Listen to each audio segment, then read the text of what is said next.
Hola, buen día. Mi nombre es Juan Miguel Juárez Martínez. Hoy día vamos a hablar de algunos aspectos y preguntas que nos han ido realizando con respecto a lo que es la tesis universitaria. Aprovechando este corto viaje que estamos realizando hacia una ciudad del norte del país, aprovecharemos para hacer este repaso de lo que es la tesis universitaria, sobre todo en el campo de las ciencias jurídicas.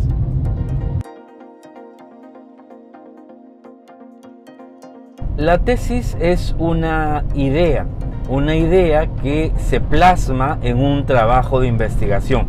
Un trabajo de investigación viene a ser el esfuerzo por la indagación que realiza un determinado investigador para resolver un problema. Por lo tanto, la tesis podríamos entenderla como aquella idea que, producto de una investigación, va a procurar resolver un determinado problema en el campo de la ciencia en el que se presenta. En el caso del derecho, va a intentar resolver un vacío legal o una deficiencia normativa, ¿no? Todo estudiante de derecho debe saber y recordar que las normas jurídicas son aquellas que permiten, prohíben u ordenan realizar algo.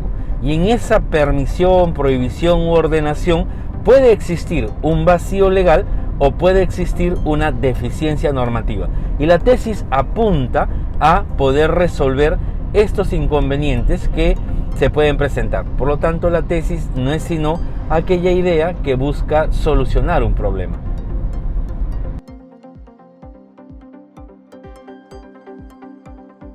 La tesis, por ser una idea, va madurándose, va ejecutándose en el transcurso del tiempo.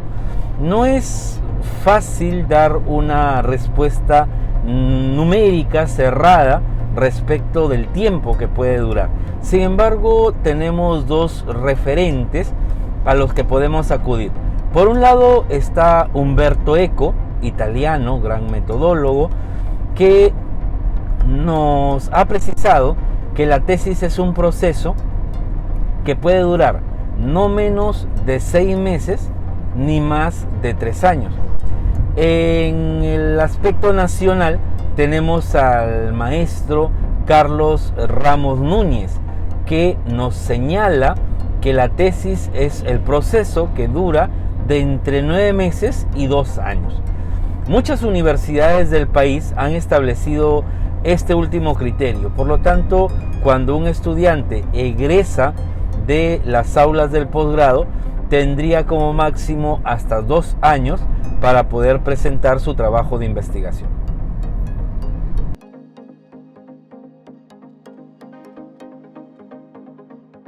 La tesis tiene 3 partes. La primera parte es denominada proyecto de investigación, pero recibe otras denominaciones.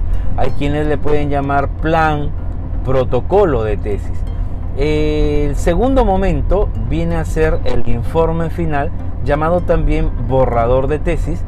Y el tercer momento debemos denominarlo como el momento de la sustentación y defensa de la tesis universitaria. Cuando miramos el proyecto de investigación, hay ciertos componentes que lo van a diferenciar de lo que viene a ser el informe final. En el transcurrir de esta conversación vamos a precisar cada elemento. Sin embargo, aprovechando la pregunta, debo señalar que el proyecto, por ejemplo, tiene una extensión mucho más corta que el informe final.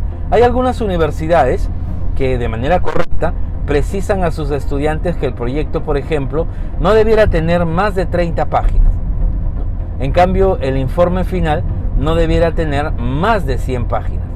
Y si hacemos una comparación con todas las sustentaciones que se pueden haber dado, la sustentación suele demorar entre 20 a 25 minutos, mientras que la defensa de la tesis ya es un tiempo que está en función a las preguntas, a las observaciones a los requerimientos que pueda hacer el jurado de tesis. Yo he asistido a tesis, a sustentaciones en las que esta última parte ha demorado entre 45 minutos hasta 1 hora y media. Y no porque la tesis haya sido sustentada mal, sino porque muchas veces el jurado está también interesado en saber cómo llegar a tan interesante propuesta que plantea el tesista. Así que esos son los momentos que podemos hablar de lo que es la tesis universitaria.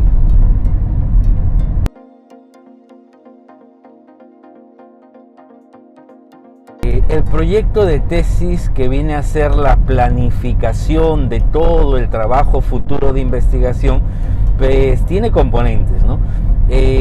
Un primer componente importante, necesario, indispensable, viene a ser el título. Luego podemos hablar de aspectos informativos. Más adelante podemos ver la situación problemática. Luego la formulación del problema, seguido de la justificación del estudio del problema de investigación, delimitación y la viabilidad que pueda tener la investigación, para más adelante desarrollar una segunda parte, un segundo componente que podría ser denominado marco teórico, para luego pasar al tercer componente, que es la metodología. Está escoltado por lo que es el cronograma, el presupuesto y los diversos aspectos administrativos a tenerse en cuenta. Eso podría ser los componentes básicos, los que no pueden faltar en un proyecto de investigación. Ahora, hay que tener en cuenta algo, que dependiendo de la universidad y el criterio que haya adoptado cada universidad, podemos ver que el orden no es exclusivo de la manera como ha sido señalado. He visto algunas universidades que después de la carátula empiezan con el marco teórico o las bases teóricas, ¿no? También me parece correcto, porque el estudiante no podría plantear una situación problemática sin tener en cuenta el aspecto teórico. Luego, algunas otras universidades consideran que, por ejemplo, la hipótesis, que es un elemento también importante, va después del marco teórico y separada del problema. Otras universidades consideran que, seguido al problema, debe aparecer la hipótesis y luego los objetivos. He visto otras universidades que primero el problema, luego el marco teórico, luego la hipótesis y luego de la hipótesis los objetivos. Entonces, los elementos, lo único que sí creo que no debe faltar es la logicidad, la conexión lógica que debe existir entre cada uno de estos componentes, entre otros que cada universidad podría ir planteando.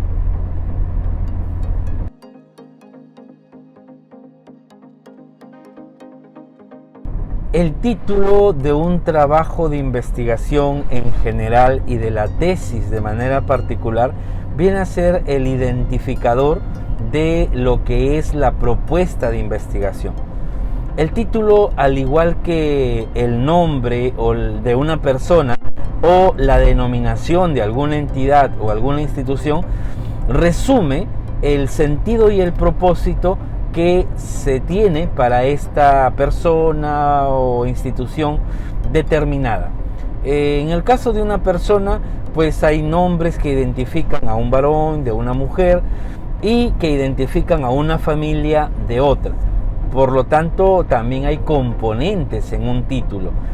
Los componentes básicos del título de una tesis universitaria, aun cuando no se haya escrito de manera uniforme al respecto, considero que deben ser los siguientes. Primero, el propósito. Segundo, las variables de identificación. Tercer elemento sería el ámbito poblacional o el ámbito de estudio. Otro elemento debería ser el ámbito espacial y, en último lugar, el ámbito temporal. Podríamos colocar un ejemplo para poder validar esta información. De pronto tengo una tesis que me permite establecer el ejemplo siguiente: identificación relacional entre la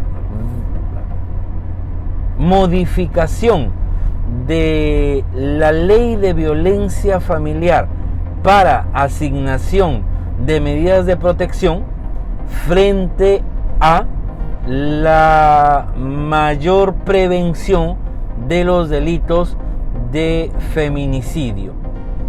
Lima 2021. ¿Qué es lo que quiero decir? Lo que quiero decir es que esta tesis busca un propósito relacional, que significa buscar la asociación entre una variable X frente a una variable Y. Y ahí tengo el verbo identificación, sería el propósito. Luego tengo una variable que es la modificación de la ley de violencia familiar para mejorar el otorgamiento de las medidas de protección.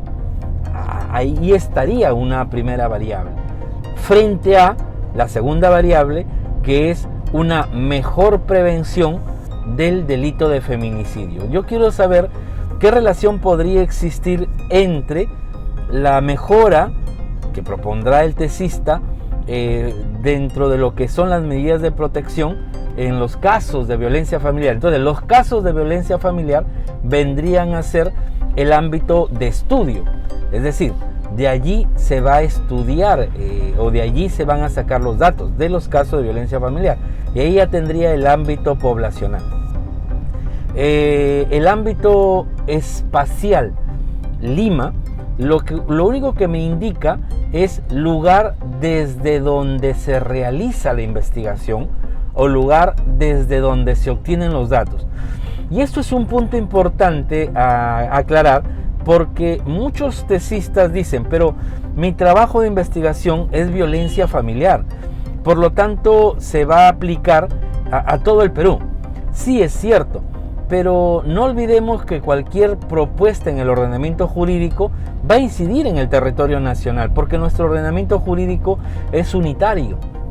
O sea, todo lo que pase y se formule para un determinado tema en un determinado lugar surge para todo el país. Por lo tanto, el colocar el lugar es solamente para hacer referencia del lugar desde donde se obtiene la información o el lugar desde donde se realiza la investigación. Y luego tenemos el ámbito temporal. ¿Qué quiere decir? El periodo de tiempo por el cual los datos van a ser obtenidos. Y eso es importante porque hay algunos aspectos a tener en cuenta. Por ejemplo, si yo voy a realizar una investigación documental, una investigación que tenga como propósito obtener datos estadísticos de algún determinado juzgado, por ejemplo, yo quiero saber la cantidad de medidas de protección que haya emitido el juzgado de familia de algún determinado lugar desde el año 2018 hasta el año 2021. Entonces, en mi ámbito temporal tendrá que ser el año 2018 hasta el año 2021. Porque la técnica para recojo de datos sería el análisis documental. Pero ¿qué pasaría si yo quiero aplicar la técnica de la entrevista o la técnica de la encuesta? Yo ya no podría colocar año 2017, 18 o años anteriores, porque nadie puede entrevistar y encuestar a pasado. La entrevista siempre va a ser a presente o a futuro, ¿es cierto? Entonces ahí es donde podríamos determinar si yo debo colocar año 2021 o año 2022, ya que estamos en el mes de octubre y estoy haciendo el proyecto y estoy planificando obtener la información para el próximo año, ¿no? Y ahí están los componentes del título de investigación. Un jurado evaluador puede darse cuenta por el solo el título de todo lo que puede y va a proponerse en el trabajo de investigación, y sería adecuado, sería ideal que el tesista tenga la capacidad de poder expresar esta idea de una manera clara y precisa a lo que es el jurado de tesis y sobre todo a lo que podrían ser sus futuros lectores del trabajo de investigación.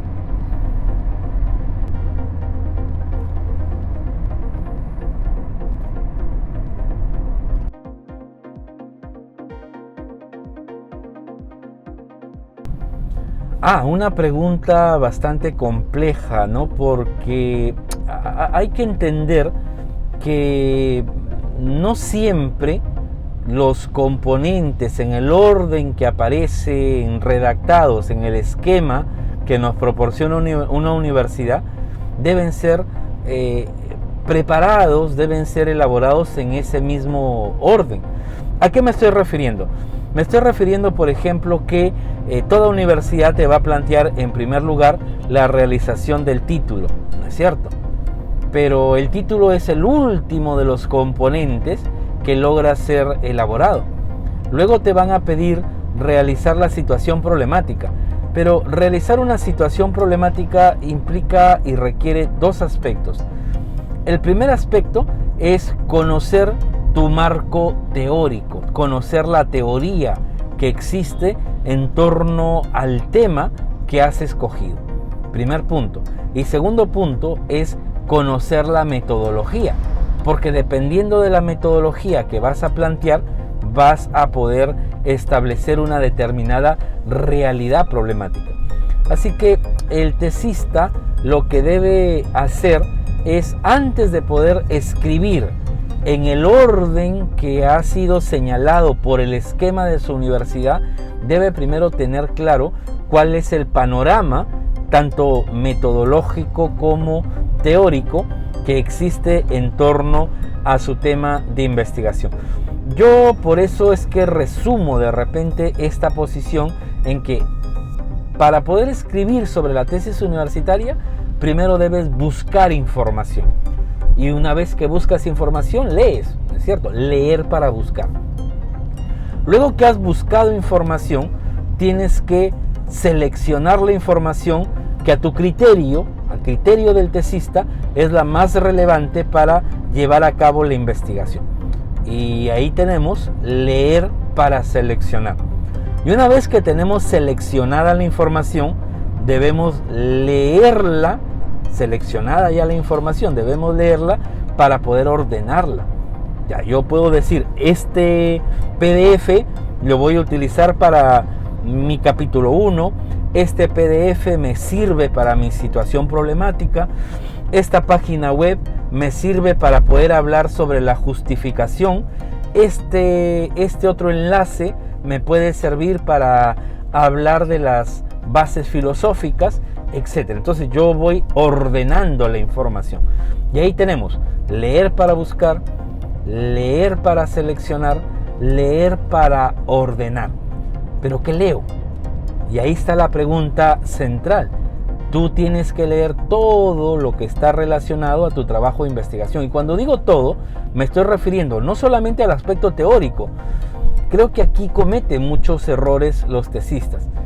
Como me han dicho leer, pues, y mi tema es sobre prisión preventiva, voy a leer solamente prisión preventiva. No, tienes que leer sobre metodología, porque es la manera en cómo tú vas a tratar y vas a lograr resolver el problema. Entonces tienes que leer aspectos metodológicos, aspectos teóricos y también aspectos filosóficos, ¿no? Entonces la pregunta creo que se resuelve diciendo que antes de poder escribir algo en la tesis universitaria en el orden que me lo haya dicho la universidad, yo debo ya tener un panorama muy amplio, muy claro, muy preciso también de lo que es el tema de tesis.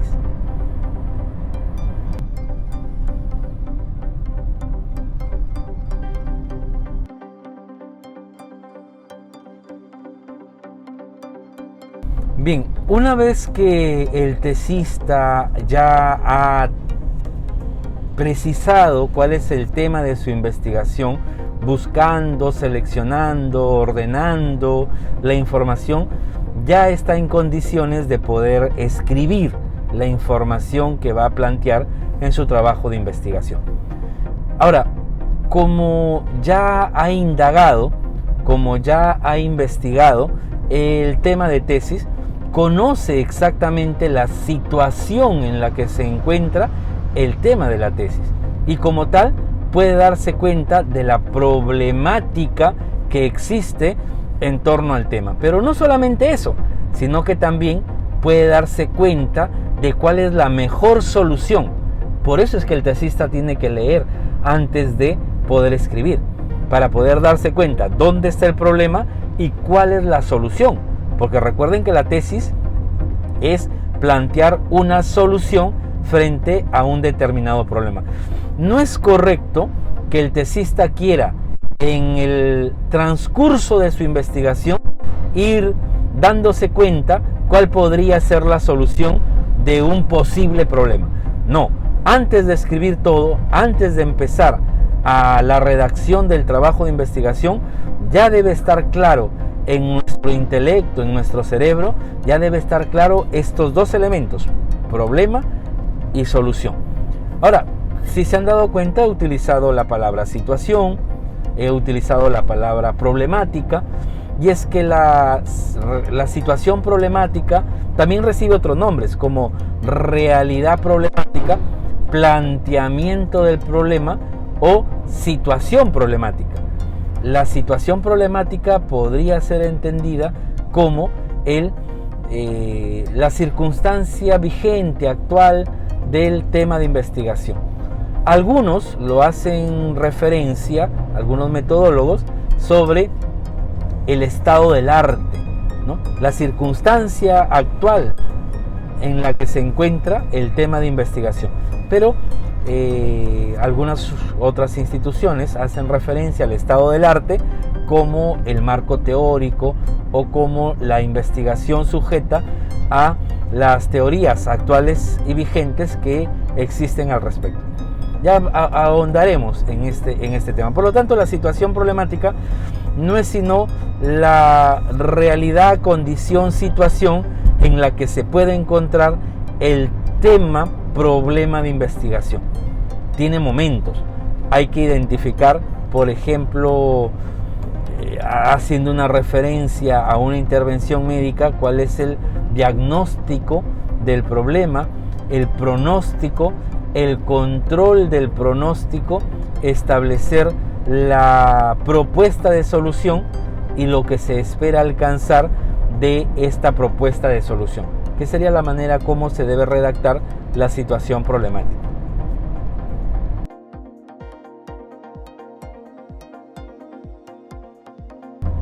Bien, cuando se plantea el tema de tesis y se determina la situación problemática que se presenta en torno al tema de investigación, tenemos que tener en cuenta que al mismo tiempo planteamos una solución, ¿no es cierto? O sea, yo determino el diagnóstico, el pronóstico, el control de pronóstico que presenta el tema, la propuesta que yo planteo como investigador para solucionar ese problema, los resultados que como investigador espero alcanzar. Entonces todo eso lo condenso, todo eso lo comprimo en una pregunta problema. La pregunta problema, por lo tanto, no es solamente una interrogante sobre lo mal, lo incorrecto que está pasando con el tema de investigación, sino la pregunta problema es una interrogante respecto de la solución que nosotros vamos a plantear. Por ejemplo, hay algún estudiante que puede preguntar de qué manera se vulnera la libertad personal al hacerse un uso excesivo de la prisión preventiva. Ese no es un problema, porque está haciendo una pregunta sobre lo mal que se está utilizando la prisión preventiva y el incremento que hay o la vulneración que existe respecto de la libertad de las personas. Una pregunta problema tendría que ser, por ejemplo, de qué manera la restricción de la imposición de prisión preventiva a través de los presupuestos inmateriales de la proporcionalidad permitirá una mayor protección a la libertad personal de cada individuo. O sea, yo ya estoy proponiendo algo, pero me estoy preguntando sobre ese algo. Es decir, de qué manera, cómo, cuándo, en qué sentido o qué relación podría existir entre esta variable y la otra variable. Nosotros podríamos plantear entonces una fórmula para establecer el problema. pero para eso debemos saber los tipos de investigación. En el campo del derecho yo encuentro que hay en una investigación aplicada dos tipos de investigaciones. Una investigación explicativa y otra investigación correlacional. La primera, la investigación correlacional, es aquella que me permite establecer una asociación simple de variables. Y la investigación explicativa es aquella que me va a dar la relación de causa a efecto entre variables. Allí la importancia de la pregunta anterior que respondíamos, que hay que saber sobre metodología para poder plantear el tema de tesis, ¿no? Entonces yo debo saber cuál es la investigación correlacional y cuál es la investigación explicativa. Digamos que mi investigación es correlacional, por lo tanto la fórmula del problema sería: ¿qué relación existe entre la variable X y la variable Y? Lugar y periodo determinado. Y la fórmula para la pregunta problema de una investigación explicativa sería cómo la variable independiente genera la variable dependiente en un lugar y periodo determinado. Ojo, cuando hablo de una investigación correlacional, las variables son X y Y. Cuando hablo de una investigación explicativa, las variables son independiente y dependiente. Esa sería básicamente la manera como se debe redactar o cómo se llega a la pregunta problema.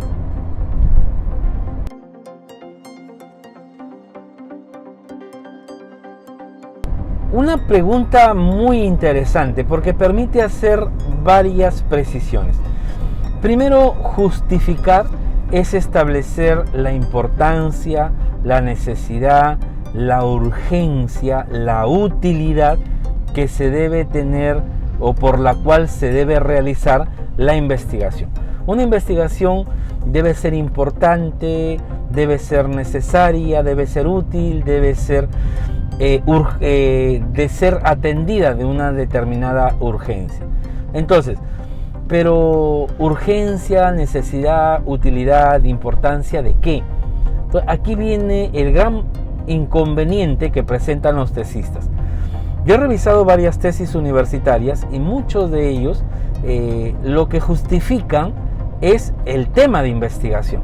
Es decir, si yo desarrollo el tema del delito de violación sexual, ¿ya? Lo que quiero justificar es el delito de violación sexual, cuando lo correcto no es eso. Lo que se justifica es la pregunta problema. ¿Por qué te planteas? ¿Por qué te has planteado la pregunta problema como te la has planteado? ¿Qué importancia tiene resolver la pregunta problema? ¿Cuál es la necesidad de atender una solución de la pregunta problema? ¿Cuál es la urgencia que requiere darle respuesta a esa pregunta problema y qué utilidad vamos a obtener? Por lo tanto, la justificación no es del tema, sino la justificación es de la pregunta problema.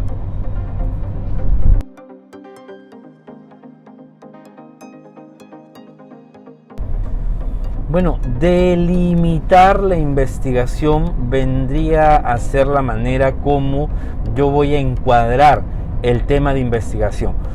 Por lo tanto, podríamos poner los parámetros, el encuadramiento que hay sobre el tema de investigación, que hay sobre el espacio del cual se va a realizar la investigación, el periodo de tiempo por el cual se va a realizar la investigación y el ámbito poblacional. Por ejemplo, yo quisiera de repente hacer un estudio sobre prisión preventiva, pero de pronto la prisión preventiva es utilizada para una infinidad de delitos, una variedad de delitos. Entonces yo digo, no, yo quiero reducir, ojo, que ya estoy hablando de la prisión preventiva. Cuando hablo de la prisión preventiva, estoy hablando de el derecho público, el derecho procesal penal. Dentro del derecho procesal penal estoy hablando de las medidas de coerción personal y dentro de las medidas de coerción personal estoy hablando de la prisión preventiva. Incluso puedo hablar algo más de la prisión preventiva de una manera más precisa. Por ejemplo, podría estar refiriéndome yo al tema de el arraigo laboral, ¿no?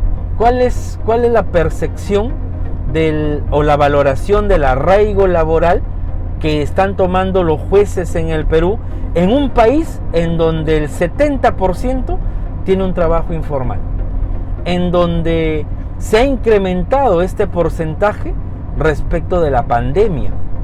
Hay quienes eran formales y han tenido que cerrar sus puestos para dedicarse a la venta callejera, ¿no? Entonces, esa es la delimitación del tema de investigación.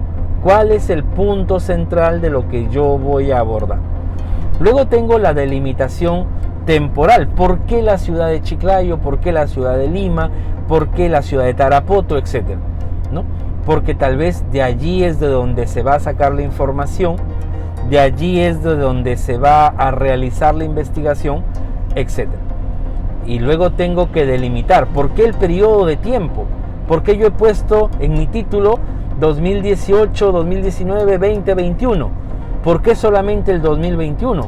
¿Por qué el 2020? Entonces, ahí tengo la oportunidad de señalarle y explicarle al jurado la delimitación del aspecto temporal, espacial, temático, pero también el tema de la delimitación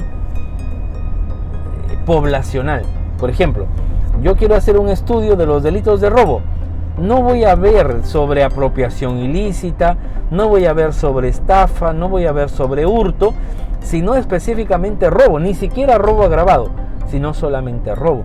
Y esta es la oportunidad que tengo para también decirle al jurado evaluador por qué es que estoy decidiendo investigar en este aspecto. Ahí está la delimitación.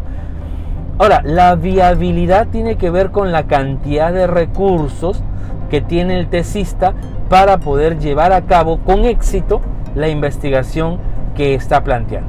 Entonces, ¿es viable o no es viable desde el punto de vista del investigador? ¿Se puede hacer o no se puede hacer? Y ahí están los dos aspectos de delimitación y de viabilidad.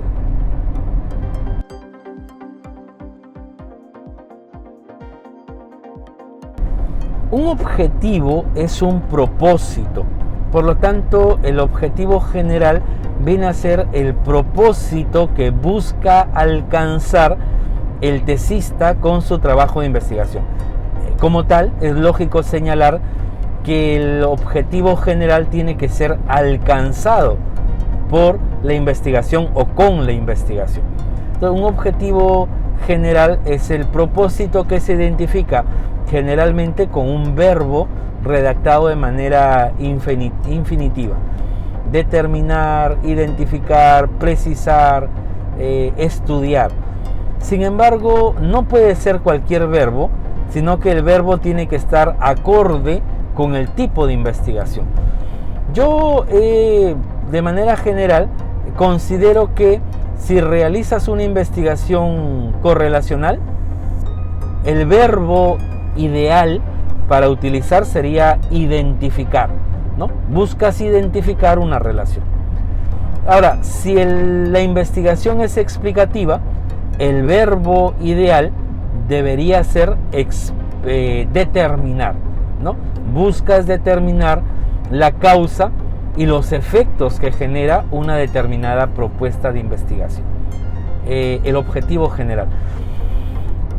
Hay un punto muy importante por desarrollar en este tema del objetivo, que son los objetivos específicos. Los objetivos específicos son aquellas acciones, actividades, tareas que debemos realizar para alcanzar el objetivo general. ¿Cuál es mi objetivo general? Mi objetivo general es terminar la carrera, ¿no es cierto? Pero o ejercer la profesión. Mi objetivo general, ejercer la profesión de abogado. Pero para ello yo tengo que estudiar en una universidad, porque si es que yo no estudio en una universidad, no voy a poder ser abogado. Primer objetivo, hay que ingresar a la universidad. El segundo objetivo, hay que aprobar todos los cursos, porque si yo no apruebo todos los cursos en la universidad, no voy a ser abogado.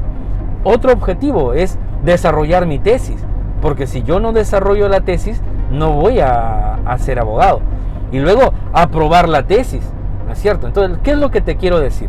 Lo que les quiero decir es que alcanzar un objetivo requiere el desarrollo de varios subobjetivos llamados objetivos específicos, que vienen a ser las acciones, las tareas o las actividades destinadas a alcanzar el objetivo general. Y esto se precisa con mayor énfasis debido a que muchos consideran que si yo tengo un problema general y 3 problemas específicos, yo debiera tener un objetivo general y 3 objetivos específicos, una hipótesis general y 3 hipótesis específicas, lo cual no es correcto, porque se estaría diciendo que el objetivo responde o a la pregunta, el objetivo específico, o a la pregunta o a la hipótesis, cuando no. Cada objetivo específico responde a su propio objetivo general. Es como si dijéramos las Fuerzas Armadas, el Ejército, la Marina y la Fuerza Aérea, ¿no es cierto? Entonces yo quiero desarrollar el Ejército, y el Ejército tiene sus propios soldados y tiene su propia estructura, y nada tiene que ver con la estructura jerárquica que tienen los integrantes de la Marina y los integrantes de la Fuerza Aérea. Entonces son 3 objetivos generales que cada uno de ellos requiere sus propios objetivos específicos. Siendo así, el objetivo es un propósito que busca ser alcanzado a través de acciones, actividades y tareas. Lo primero se llamará objetivo general y los segundos se llamarán objetivos específicos. Y si yo tuviera otra pregunta específica, entonces tendría que plantearme un objetivo general para esa pregunta y tantos objetivos específicos como sean necesarios. Finalmente, ¿cuántos objetivos específicos requiero para alcanzar mi objetivo general? Dependerá de la complejidad de tu objetivo general, pero yo tengo que hacer todo lo posible para alcanzarlo, y serán los que sean necesarios.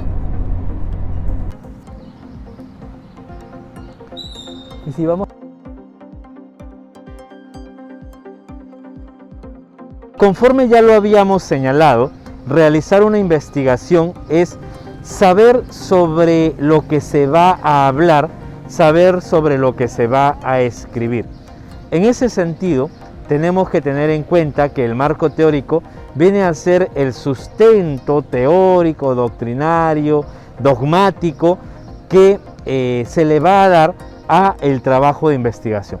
Normalmente el marco teórico está conformado por 3 o 4 elementos o partes, ¿no?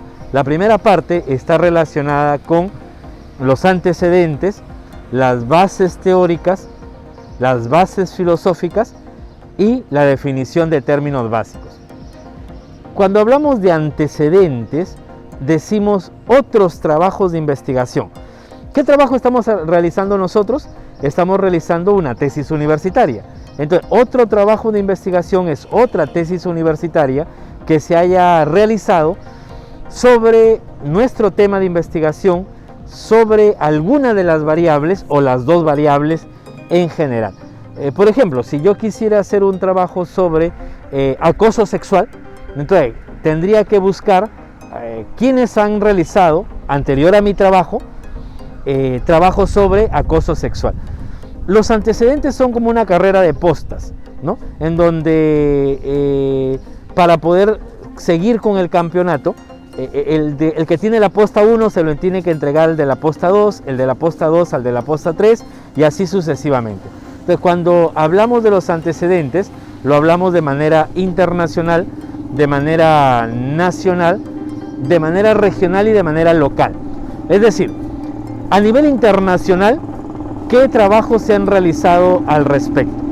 Y en ese sentido, tendríamos que determinar, por ejemplo, las mejores universidades que han desarrollado o que desarrollan el tema de investigación de manera concreta. Esto tiene que ver también con la compatibilidad jurídica que puede existir con respecto a una determinada legislación. Quiere decir, yo no podría ir a la legislación de Estados Unidos, por ejemplo, porque nuestra legislación es una legislación romano-germana. Entonces, también tenemos que ver eso.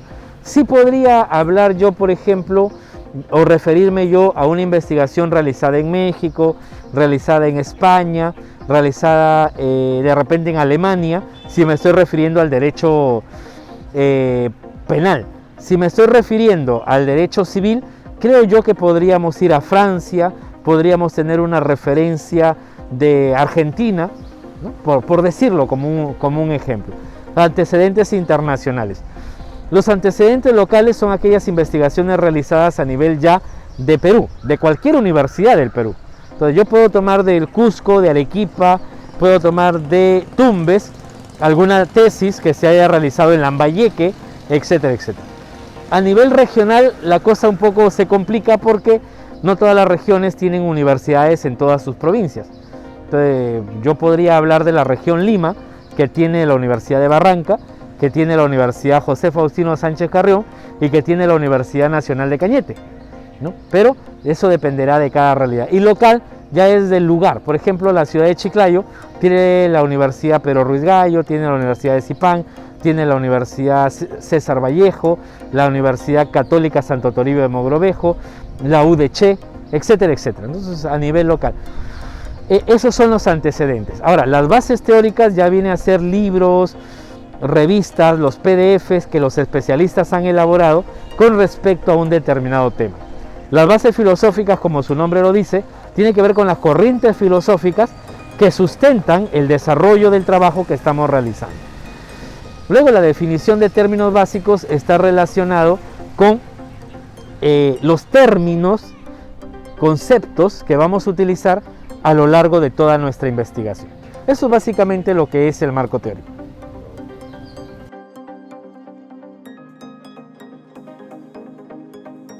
Anteriormente hemos hablado de qué compone el marco teórico: antecedentes, bases teóricas, bases filosóficas y también la definición de términos básicos. Ahora, la redacción tiene que ver con el estilo de redacción que cada universidad haya adoptado. En ciencias sociales tenemos varios estilos: el estilo Vancouver, el estilo LGA, tenemos el estilo APA, que por lo general la gran mayoría de universidades está adoptando. El estilo APA me permite unificar la forma en la que se va a redactar en ciencias sociales. Hay dos aspectos a tomar en cuenta en APA, más allá de las formalidades. El primer aspecto está relacionado con las citas y el segundo aspecto con las referencias. O sea, me da datos para yo colocar lo que anteriormente se llamaban bibliografía y colocar lo que también en anterioridad se llamaba los pies de página. APA busca establecer que el lector del trabajo no se entretenga, no se pierda, no pierda la hilación de lo que está leyendo cuando le colocamos muchos datos del autor, de la fuente de la que estamos recurriendo.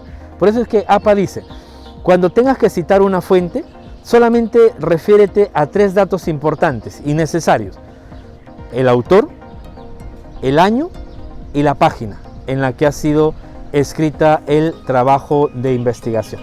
En ese sentido, lo que se tiene que realizar es mirar la forma como se va a redactar el trabajo. Y el trabajo tiene que ver con el estilo de redacción APA. Actualmente existe una 6ª versión y una 7ª edición de lo que es el estilo APA. Hay universidades que todavía en el Perú están aceptando trabajo con 6ª edición y hay otras universidades que ya están en la 7ª edición utilizándolo. Pero tiene que ver básicamente con esto, ¿no? Autor, año y página, y establecer 2 formas de citación: una citación narrativa y una citación parentética. La narrativa busca que el autor forme parte del texto que estamos citando.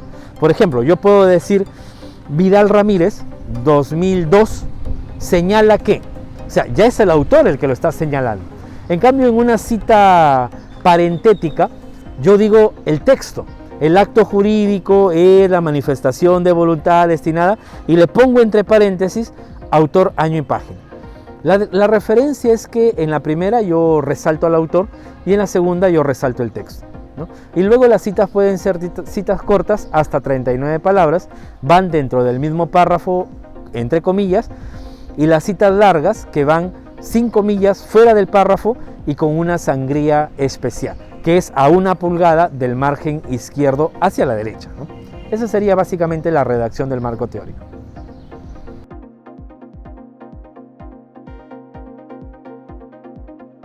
Hagamos un resumen previamente. Hemos dicho que la tesis es un trabajo de investigación que procura la solución de un problema. La tesis tiene 3 partes o 3 momentos: el proyecto, el informe y la sustentación.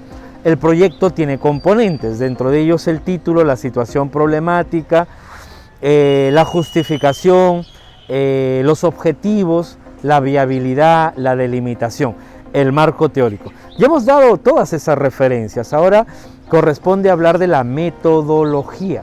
¿Qué quiere decir? La forma como es que se va a llegar al conocimiento o a la información planteada. Hasta ahora hemos hablado de qué. El marco teórico me permite desarrollar el qué investigar. Con la metodología vamos a establecer el cómo investigar. Y en el cómo investigar está el método de investigación, la técnica de investigación, la técnica de recojo de datos, el instrumento de recojo de datos, las técnicas para el procesamiento de datos, la unidad de análisis, la población, la muestra y todos esos aspectos que harán necesario que el lector, sobre todo el jurado de tesis, sepa cómo es que se van a obtener los datos en el proyecto de investigación. Eso es básicamente lo que viene después del marco teórico en el proyecto de investigación.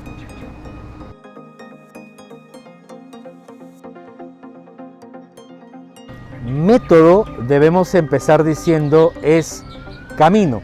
Por lo tanto, el método es el camino que el investigador sigue para la obtención de la información que nos va a presentar. La metodología es el estudio del mejor camino que me permitirá arribar a una adecuada información. En el campo de la investigación, en el campo de la ciencia, podemos encontrar 2 tipos de métodos. Por un lado, el método de investigación científica general y por otro lado, el método de investigación científica particular, en este caso y en nuestro caso, de la investigación científica jurídica o de la investigación jurídica. Los métodos de investigación general son varios, pero dentro de ellos podríamos hablar del método deductivo, del método inductivo, del método analítico, del método sintético, del método dialéctico, del método lógico, del método histórico. Para hablar de los métodos o del camino que se sigue para obtener información en el campo de las ciencias jurídicas, tendríamos, por ejemplo, el método literal extensivo, el método literal restrictivo, el método teleológico, el método exegético, el método dogmático, el método conforme a la Constitución, etc. Hay varios caminos que el tesista podría seguir y tiene la obligación de conocerlos. Por eso es que al inicio, en una respuesta anterior, decíamos que para que el tesista logre realizar su trabajo de investigación tiene que leer. Y no solamente tiene que leer sobre el tema, tiene que leer sobre metodología, porque lo va a utilizar para decir, ah, ya, este es el método que voy a seguir para poder desarrollar mi trabajo de investigación. La otra parte de su pregunta es la técnica. La técnica ya es el procedimiento concreto que se va a realizar para obtener la información. No el camino, sino el procedimiento. A nivel del derecho existen 3 técnicas que la podemos ver desde los estudios de introducción al derecho. La técnica legislativa, la técnica jurisdiccional y la técnica dogmática. Es decir, si yo realizo una investigación que va a culminar con proponer un proyecto de ley, yo tengo que estudiar la técnica legislativa, porque tengo que saber cómo es que el legislador patrio llega a elaborar una ley. Entonces mi proyecto de ley tendrá que estar orientada a la técnica legislativa. Pero si mi trabajo de investigación tiene por finalidad proponer, por ejemplo, un acuerdo plenario o una manera como se resuelve un caso a través de una sentencia, tengo que utilizar la técnica jurisdiccional con todos los principios que esto representa. Pero si yo de pronto quiero llegar a una teoría, mi trabajo llega a una teoría, bien vale la necesidad de establecer un desarrollo a través de una técnica dogmática. Es decir, cómo se desarrollan las dogmáticas, las teorías respecto de una determinada investigación. Y eso es método y eso es técnica.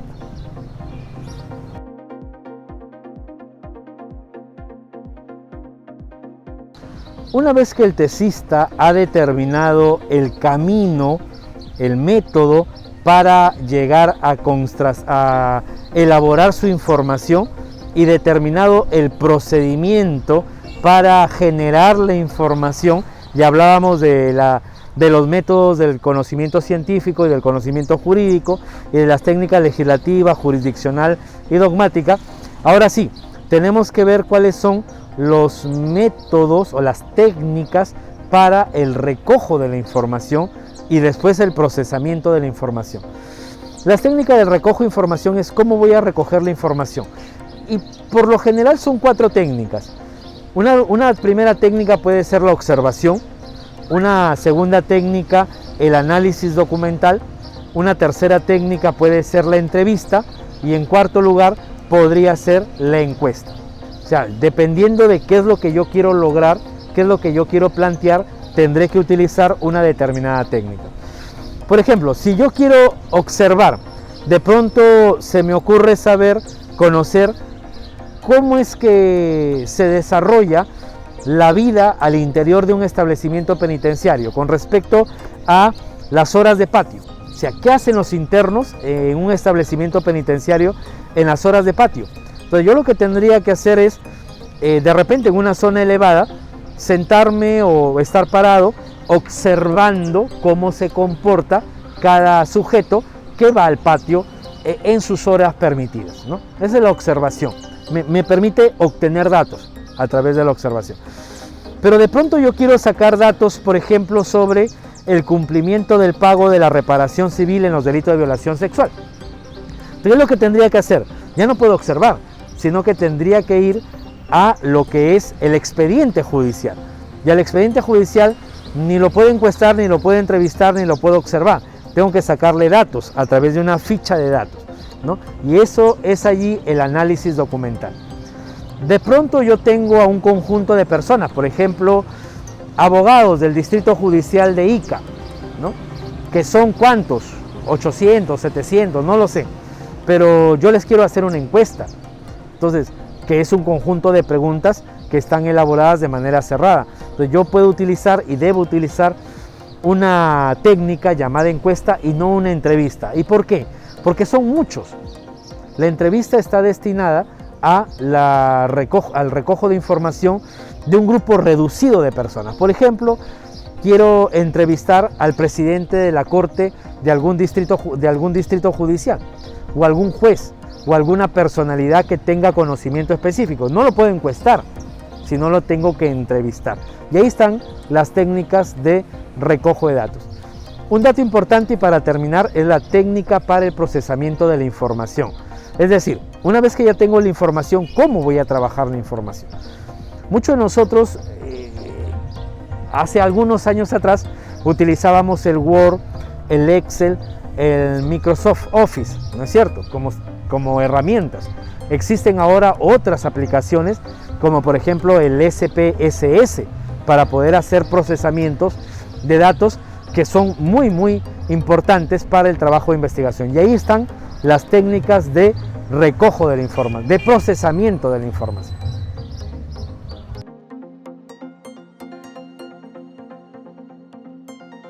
Bueno, estando a la pregunta anterior que hablábamos sobre métodos, técnicas para el recojo de información, el procesamiento de la información, hay 2 aspectos importantes que debemos tratar. El primer aspecto es la población de estudio y segundo, los aspectos administrativos. Para hablar de la población de estudio tenemos que referirnos a la unidad de análisis. ¿Qué es la unidad de análisis? Aquellos objetos o sujetos que pueden tener el dato. Por ejemplo, hace rato hablábamos del expediente judicial, de los internos del establecimiento penitenciario. El expediente judicial sería la unidad de análisis objetos y los internos serían la unidad de análisis sujetos. Ellos son los que tienen el dato. Ellos son los que tienen la información que me van a permitir a mí poder recopilar esos datos que yo requiero para formar una determinada información. Entonces, la unidad de análisis viene a ser la totalidad de sujetos que conforman un determinado ámbito poblacional. Pero cuando yo digo, por ejemplo, abogados del Distrito Judicial de Cusco, y yo digo 3.850 abogados, porque son todos los abogados inscritos en el colegio distrital, en el colegio de abogados de Cusco, ya la unidad de análisis, que son abogados, se convierten en población de estudio. La población de estudio viene a ser la delimitación cuantitativa de las unidades de análisis. Por lo tanto, yo tengo que averiguar, yo tengo que averiguar en primer término cuántos sujetos o cuántos elementos conforman mi población. Si yo digo jueces penales, tengo que decir, esos son las unidades de análisis. ¿Cuántos jueces penales hay? X cantidad. Esa X cantidad se convierte en mi población de estudio. Dependiendo si la población es pequeña o si la población es grande, yo voy a tener que utilizar una muestra estadística para poder sacar el dato, porque yo no podría sacar el dato a 5 millones de ciudadanos, no podría sacar el dato de repente a 8.000 abogados, ¿no? Entonces, ¿qué es lo que tengo que hacer? Una muestra. ¿Y por qué es importante la muestra? Porque tomando una pequeña porción de la población, voy a sacar datos de cómo se comporta la población. Yo hago la referencia de esta manera. No necesitas comerte todo el pastel para saber a qué sabe el pastel. Y no importa de qué lado del pastel saques una tajada, porque de pronto todo el pastel es igual. Lo mismo ocurre con una botella de vino. Cuando nos dan a probar, a degustar una muestra pequeña, no nos dan toda la botella, ni nosotros necesitamos tomarnos toda la botella, ¿no? Porque sería mucho también, ¿no? Entonces, ahí está la diferencia entre población y muestra. La muestra va a ocurrir cuando la población es muy grande. Pero ¿qué pasa en aquellas ocasiones cuando la población es pequeña? Por ejemplo, 6 abogados de investigación preparatoria de un determinado distrito judicial. 6 jueces. Pues entonces la población es pequeña. Los estadísticos señalan que si la población es menor a 150, uno puede hacer uso de una técnica llamada estadística, llamada muestreo por conveniencia, ¿ya?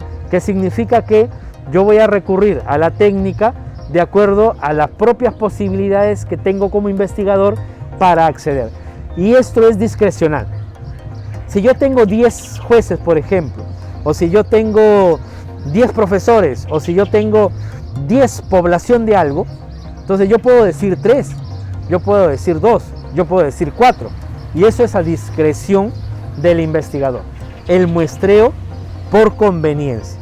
Y es allí donde ya hablamos de unidad de análisis, población y muestra. La unidad de análisis es el todo indeterminado, la población es el todo determinado y la muestra es una porción pequeña de ese todo determinado. El otro aspecto, ya para concluir con el proyecto, tiene que ver con el aspecto administrativo. Es importante señalar el cronograma de trabajo, porque este es el modo en el que yo debo fijarme metas, ¿no? Yo lo programo por metas. La semana 1 tengo que hacer tal cosa, la semana 2 tengo que tener tal cosa, la semana 3, la semana 4. Yo, por ejemplo, para mi trabajo de investigación me propongo, para el mes siguiente, debo haber elaborado el marco teórico. De aquí a 2 meses debo haber elaborado o debo haber obtenido la información de la encuesta que quiero aplicar. En el tercer mes debo analizar la encuesta, en el cuarto mes debo estar presentando mi trabajo. Y ese es el cronograma. Un aspecto también importante es el financiamiento y el presupuesto en general, ¿no? Porque una tesis lleva y demanda un gasto, y ese gasto también tiene que estar planificado porque al final lo vamos a tener que utilizar.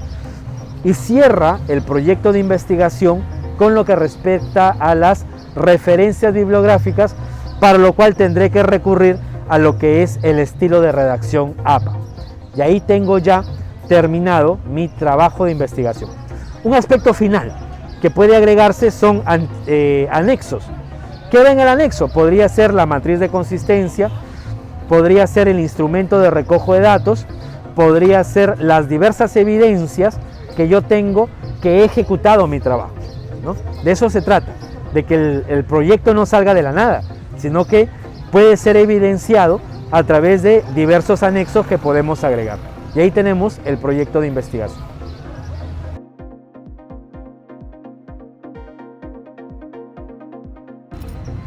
Creo que como reflexión final debemos señalar que debemos desterrar dos mitos que no nos hacen bien como investigadores. En primer lugar, creer que la investigación que voy a realizar, la tesis que voy a realizar, es un imposible. Y segundo, creer que no tengo tiempo para hacer la tesis. Ninguna tesis es imposible. Sí es complicada, pero no es imposible. Lo que pasa es que hay que tener mucha disciplina. Y en el segundo mito tiene que ver con lo primero, que tiene que ver con el tiempo. En la medida en que seamos disciplinados, en esa medida podemos terminar la tesis universitaria. No hay un cuánto, no hay un tiempo determinado para hacer la tesis, pero creo yo que si el tesista se propone firmemente otorgarle un par de horas a su trabajo de investigación de tesis, siguiendo las pautas que los diversos metodólogos y que de alguna manera hemos otorgado en esta conversación de las preguntas y respuestas que hemos dado, creo que logrará realizar un trabajo de investigación no solo adecuado, sino también en el tiempo que se lo haya propuesto. Así que mis mejores éxitos, mis mejores parabienes a cada uno de los tesistas que lograrán ver que al final del camino no era tan oscuro este paso por la tesis universitaria. Muy buen día, hasta luego.